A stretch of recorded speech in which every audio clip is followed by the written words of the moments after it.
Online ಮೋಸಗಳ ಪ್ರಕರಣಗಳನ್ನ ನಾವು ಕಳೆದ 2 ವಿಡಿಯೋಗಳಲ್ಲಿ ನೋಡಿದ್ದೀವಿ.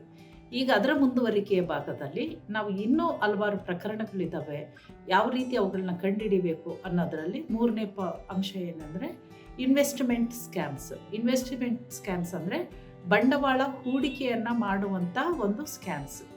ಇತ್ತೀಚೆಗೆ ನಾನು ಒಂದು ಹೈಕೋರ್ಟ್ ಪ್ರಕರಣದಲ್ಲಿ ನೋಡ್ತಾ ಇದ್ದೆ. ಆಕ್ಸಿಸ್ ಬ್ಯಾಂಕಿನ ಒಂದು ಬ್ಯಾಂಕಿನ ಖಾತೆಯನ್ನು ತೆಗೆದು ಈ ಒಂದು ಫ್ರಾಡ್ ಮಾಡೋರು ಗ್ರಾಹಕರನ್ನ ಆಕರ್ಷಿಸಿ ಅವರ ಹಣವನ್ನು ವಸೂಲಿ ಮಾಡಿ ಮೋಸಗೊಳಿಸಿರುವ ಒಂದು ಪ್ರಕರಣವಾಗಿತ್ತು. ಸೊ ಈ ಒಂದು ಇನ್ವೆಸ್ಟ್ಮೆಂಟ್ ಮಾಡಿರಿ, ನಿಮಗೆ ಇಷ್ಟು ಲಕ್ಷ ಬರುತ್ತೆ, ಫಾರ್ ಎಕ್ಸಾಂಪಲ್ 1 ಲಕ್ಷ ಮಾಡಿದರೆ ನಿಮ್ಗೆ 40 ಲಕ್ಷ ವಾಪಸ್ ಬರುತ್ತೆ ಅನ್ನುವಾಗ ಗ್ರಾಹಕರು ಆಟೋಮೆಟಿಕ್ ಆಗಿ ಅದಕ್ಕೆ ಆಕರ್ಷಣೆ ಆಗ್ತಾರೆ. ಈ ಇನ್ವೆಸ್ಟ್ಮೆಂಟ್ ಸ್ಕ್ಯಾಮ್ಗಳಲ್ಲಿ ನೀವು ಮುಖ್ಯವಾಗಿ ಏನು ಮಾಡಬೇಕು ಅಂತಂದರೆ ಹೈ ರಿಟರ್ನ್ಸ್ ಕೊಟ್ಟು ಲೋ ರಿಸ್ಕನ್ನು ತೋರಿಸ್ತಾರೆ. ನಿಮಗೆ ಅದರಲ್ಲಿ ಒಂದು ಅಂಶವನ್ನು ತೋರಿಸ್ತಾರೆ, ನಿಮಗೆ ಜಾಸ್ತಿ ದುಡ್ಡು ಬರುತ್ತೆ, ಇದರಲ್ಲಿ ಕಡಿಮೆ ರಿಸ್ಕ್ ಇರುತ್ತೆ, ನಿಮ್ಮ ಜವಾಬ್ದಾರಿಗಳು ಅಂತ ಹೇಳ್ತಾರೆ.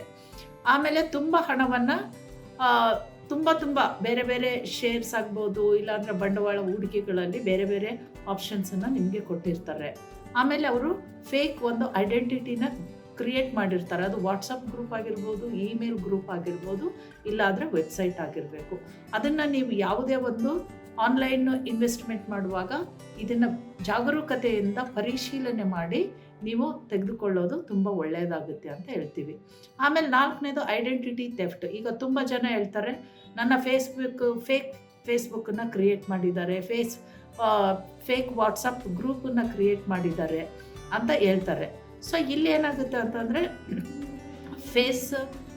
ಫೇಕ್ ಅಂದರೆ ಮೋಸದ ಒಂದು ಫೇಸ್ಬುಕ್ಕನ್ನಾಗ್ಬೋದು, ವಾಟ್ಸಪ್ ಆಗ್ಬೋದು, ಇನ್ಸ್ಟಾಗ್ರಾಮ್ಗಳನ್ನ ಕ್ರಿಯೇಟ್ ಮಾಡಿರ್ತಾರೆ ಈ ಮೋಸಗಾರರು. ಅವರು ನಿಮ್ಮ ಪರ್ಸ್ನಲ್ ಇನ್ಫಾರ್ಮೇಷನ್ಗಳನ್ನ ಗ್ಯಾದರ್ ಮಾಡಿ, ನೀವು ಸೋಷಲ್ ಮೀಡಿಯಾನಲ್ಲಿ ಹಾಕಿರುವಂಥ ಪರ್ಸ್ನಲ್ ಇನ್ಫಾರ್ಮೇಷನ್ಗಳನ್ನ ಗ್ಯಾದರ್ ಮಾಡಿ ಅವರು ತಾವೊಂದನ್ನು ಕ್ರಿಯೇಟ್ ಮಾಡಿ ಹಲವಾರು ಪ್ರಕರಣಗಳು ನನ್ನಲ್ಲಿ ಬಂದಾಗ ಅವ್ರು ಹೇಳ್ತಾರೆ ಏನಂದರೆ ನನಗೆ ಅನಾರೋಗ್ಯ ಇದೆ, ನಿಮ್ಮ ಫೇಸ್ಬುಕ್ಕನ್ನು ತಪ್ಪಾಗಿ ಮಾಡಿ ಜನರಲ್ಲಿ ಹಣದ ಬೇಡಿಕೆಗಳನ್ನ ಇಡ್ತಾರೆ, ಇಲ್ಲ ಅಂದರೆ ಆ ಫೇಕ್ ಅಕೌಂಟ್ಗಳನ್ನ ಇಟ್ಕೊಂಡು ನಿಮ್ಮನ್ನು ಮೋಸ ಮಾಡ್ತಾರೆ, ಜೀವ ಬೆದರಿಕೆ ಆಗ್ತಾರೆ. ಸೊ ಈ ಥರ ಒಂದು ಐಡೆಂಟಿಟಿ ಥೆಫ್ಟ್ಗಳಾದಾಗ ನೀವು ಜಾಗರೂಕತವಾಗಿ ಅದನ್ನು ಪರಿಶೀಲನೆ ಮಾಡಿ ಇಮಿಡಿಯೇಟಾಗಿ ನೀವು ಅದನ್ನು ಅಕೌಂಟನ್ನು ಕ್ಲೋಸ್ ಮಾಡಿದರೆ ಒಳ್ಳೆಯದು. ಆಮೇಲೆ 5ನೇದೇನು ಅಂದರೆ ಫೇಕ್ ಟೆಕ್ ಸಪೋರ್ಟು. ಈಗ ಫಾರ್ ಎಕ್ಸಾಂಪಲ್ ನಿಮ್ಮ ಕಂಪ್ಯೂಟರಲ್ಲಿ ವೈರಸ್ ಆಗಿದೆ ಮೇಡಮ್, ದಯವಿಟ್ಟು ನಿಮ್ಮ ಪಾಸ್ವರ್ಡನ್ನು ಹೇಳ್ರಿ, ಕಂಪ್ಯೂಟರ್ ಪಾಸ್ವರ್ಡನ್ನು ಅಂತೇಳಿ, ಇಲ್ಲಾಂದರೆ ನಾವು ಯಾವುದೇ ಒಂದು ಇದನ್ನು ಇನ್ಸ್ಟಾಲ್ ಮಾಡಬೇಕು ನಿಮ್ಮ ಕಂಪ್ಯೂಟರಲ್ಲಿ ಅಂತ ಕೂಡ ಕೆಲವರು ಕೇಳ್ತಾರೆ. ಸೊ ನೀವು ಅಥೆಂಟಿಕ್ ಆಗಿ ನಿಮ್ಮ ಒಂದು ಯಾವುದೇ ಒಂದು ಮೊಬೈಲ್ ಆಗಿರ್ಬೋದು, ಕಂಪ್ಯೂಟರ್ ಆಗಿರ್ಬೋದು, ನೀವು ತಗೊಂಡಿರುವಂಥ ಅಥೆಂಟಿಕ್ ಆರ್ಗನೈಸೇಷನ್ನು ಇಲ್ಲಾಂದರೆ ಬ್ರ್ಯಾಂಡ್ಗಳಲ್ಲಿ ಅವರು ನಿಮ್ಮ ಹೆಲ್ಪ್ಲೈನು, ವೆಬ್ಸೈಟು ಎಲ್ಲನೂ ಕೊಟ್ಟಿರ್ತಾರೆ. ಅಂತ ಇದ್ದಾಗ ಮಾತ್ರ ನೀವು ಅದಕ್ಕೆ ಮಾಹಿತಿಯನ್ನು ನೀಡ್ರಿ, ಇಲ್ಲಾದರೆ ನೀವು ದಯವಿಟ್ಟು ಮೋಸ ಹೋಗಬೇಡ್ರಿ. ಒಂದು ವೇಳೆ ಮೋಸ ಹೋದರೆ ಏನು ಮಾಡಬೇಕು, ಇಮಿಡಿಯೇಟಾಗಿ ಕಾನೂನಿನಲ್ಲಿ ಈ ಒಂದು ಆನ್ಲೈನ್ ಮೋಸಗಳಿಗೆ ಏನು ಕಾರಣ ಅಂತ ಹೇಳುವಾಗ ನಾವು ಖಂಡಿತವಾಗಿ ನಾವು ಐ ಟಿ ಆ್ಯಕ್ಟ್ ಪ್ರಕಾರ ನಾವು ಕಂಪ್ಲೇಂಟನ್ನು ರಿಜಿಸ್ಟರ್ ಮಾಡ್ಬೋದು.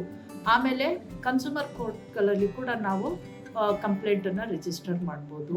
ಇನ್ನೂ ಒಂದು ನಾವು ಭಾರತೀಯ ನೀತಿ ಸಂಹಿತೆಯಲ್ಲಿ BNS ಪ್ರಕಾರ ಕೂಡ ನಾವು ಅಪರಾಧಗಳನ್ನ ಫೈಲ್ ಮಾಡಿ FIRನ ಲಾಂಚ್ ಮಾಡಿ ಕೋರ್ಟಲ್ಲಿ ಕೇಸ್ಗಳನ್ನ ನಡೆಸಿ ನಾವು ಪರಿಹಾರವನ್ನು ಕೂಡ ಕಾನೂನಿನ ಮೂಲಕ ಪಡಿಬೋದು.